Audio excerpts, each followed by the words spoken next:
Welcome back. You're tuned in to Chartbusters on CNBC TV 18 for the markets. A wee bit of a recovery from the low point of the day, but still down in the red, a cut of about 0.4% on the benchmark indices. But let's shift focus now to the real estate space and the stalled home crisis. Last week, Supreme Court brought the real estate developer Anarock to book, cancelled its registration and directed NBCC to complete all its stalled projects. But the problem is not just with Amrapali.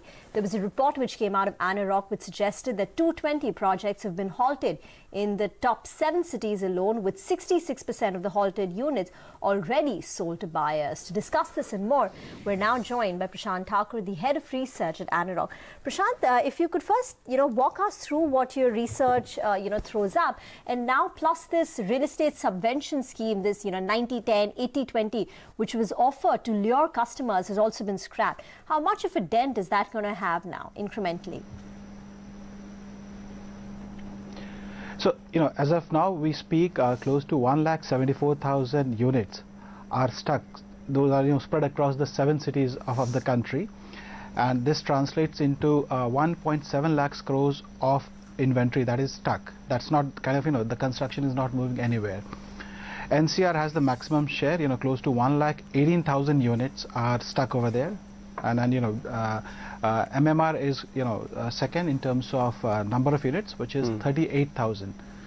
But if you account for the value of the stuck project, MMR accounts for 80,000 crores, whereas NCR is 82,000 crores. And as you rightly said, the irony is that 66% of these stuck inventories are sold. So that means the genuine home buyer is stuck in these projects. He has been paying the EMIs and still hoping for possession. So there has been a few concentrated efforts from the government to rope in some strong private developer to kickstart these stalled projects, because until unless these stalled projects do not move, the consumer sentiment is not going to improve. And also the developer, who is now only dependent on the cash flow from the project sale, is also stuck over there. So the entire effort of government and the developer has been to kickstart the stalled projects, and the reason we are not seeing some strong interest from the developers is because nobody knows how deep this mess runs.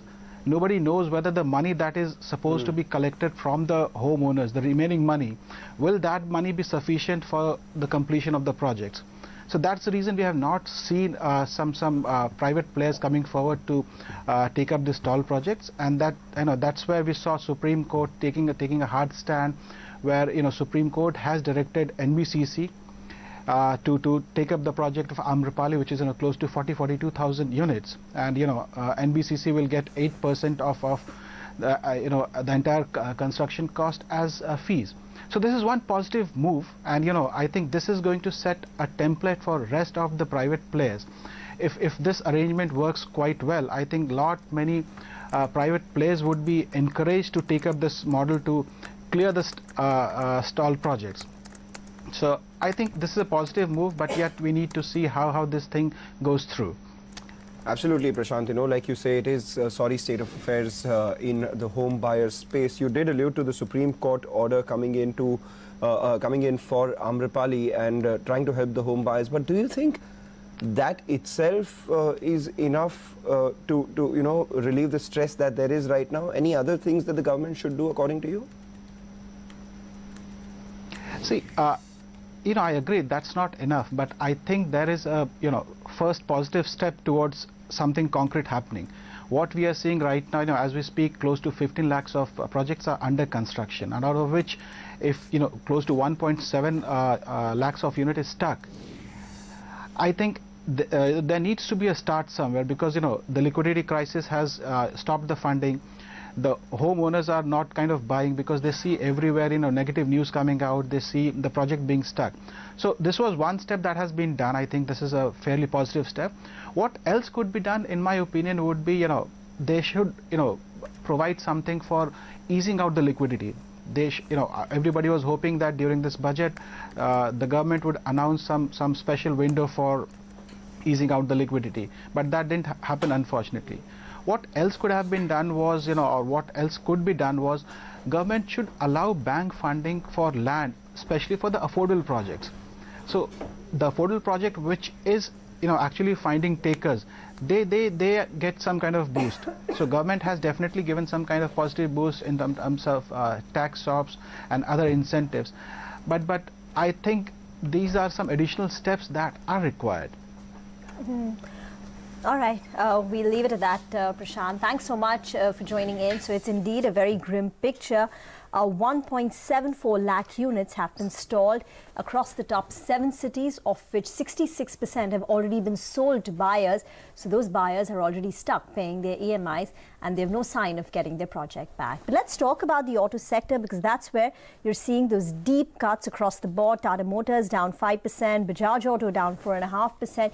Immense pressure across the board. And this is after the government proposed to hike the registration fees for two-wheelers and three-wheelers and commercial vehicles, and no relief in terms of the GST rate cut either. Sonia, what impact will it have now? Well, as they say, when it rains, it pours, and it is pouring bad news for the auto sector. So at a time when demand is under a lot of pressure, a slew of things that the government has announced will only make sure the demand gets worse. So as you rightly pointed out, the government has proposed to hike the registration fees for two-wheelers, three-wheelers and commercial vehicles. Now, you will only get an exemption on that registration fee hike if you provide a scrappage certificate for your vehicle which is more than 15 years old, and you will get your registration fee exempted only if you scrap an older vehicle of the same category. So, there's a slim chance of that happening, because of which most buyers will have to pay that excess registration fee. Not just that, a GST cut on autos was expected, that has not come through. A GST cut on electric vehicles has been announced to 5% from 12% earlier, but as we know, there are many other problems that the EV space is facing currently, which includes, no proper charging infrastructure, high cost products, etc. So we don't know if this move of incentivizing, electric vehicles will work or not. Apart from that, some dealer checks have indicated that the state of Rajasthan has increased the road tax on cars and two-wheelers from the 10th of July. Remember, this was an announcement that was made in the budget as well, but this will further damage the sentiment in the sector. So the increase for cars is 2%, while that for two-wheelers ranges from 2 to 5%. And this road tax would mean a two-wheeler on an average, the price just for the road tax will go up by about 1,000 rupees to 7,000 rupees. There are a lot of notes written by brokerages. Macquarie says the increase in registration cost and road tax is negative for demand, especially for two-wheelers. And the incentive offered to scrap old vehicles is not enough to encourage voluntary scrappage. And Nomura says that all stocks in the sector, especially two-wheelers, will react negatively, and all hopes of revival measures, including a GST cut, has been dashed. So that's why you're seeing mostly a lot of stocks like Maruti, Escorts, Apollo Tyres, etc. all hit 52-week lows today. Road tax has been increased only for the state of Rajasthan, right? But there is a fear it'll be extended to the other states? Yes. In fact, you know what? We don't know which are the states that will make it through. Only we get to know after the state budgets. But dealers, as they do dealer checks, they give us an indication that, okay, this has happened this month, etc. So as we understand, Rajasthan has implemented it. Perhaps other states would also go through. Absolutely. Interesting when you say, when it rains, it pours bad news. The one thing that I learned is that when everything goes down, the only thing that goes up is the correlation between all those things which are going down. Definitely sentiment weak across the housing sector and auto sectors too. So we'll sit on a short break now, come back and we talk about a couple of earnings. We had ICICI Bank, good numbers, a sharp knock on Vodafone after weak numbers, and then the wire companies, Havells and Polycab on our radar.